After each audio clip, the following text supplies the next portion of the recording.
আর এই মুহূর্তে যে খবরে নজর রাখবো, গাইঘাটায় শুট আউট, বাড়ির বিল মেটানো নিয়ে বচসা, আর সেই বচসার জেরেই গুলি চলল গাইঘাটায়। আমাদের সঙ্গে রয়েছেন আমাদের প্রতিনিধি অনিরুদ্ধ। অনিরুদ্ধ, কখন ঘটলো এই ঘটনা?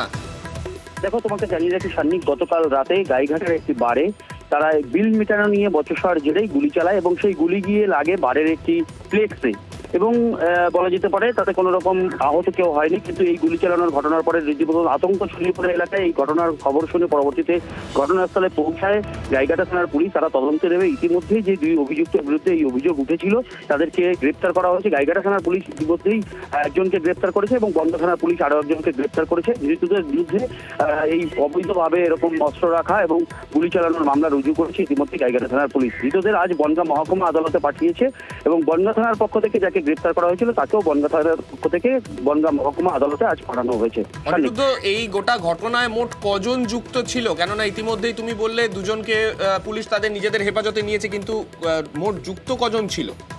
একদমই, দেখো, গতকাল রাতে এই দুজনই ওই ঘটনার সঙ্গে যুক্ত ছিল। এরা দুজন মিলে যায়, দুই বন্ধু মিলে ওই এলাকায় যায় এবং সেখানে বারের থেকে বিল মেটানো নিয়ে সমস্যা সৃষ্টি হয়, বচসা তৈরি হয়। পরবর্তীতে সেখানে গুলি চালায় এবং গুলি চালানোর ঘটনা যখন তদন্ত নামে গাইঘাটা থানার পুলিশ, তারা জানতে পারে যে বনগাঁয় যে যুবক ছিল তাকে সেখান থেকে গাইঘাটা থানার পুলিশ গ্রেপ্তার করে।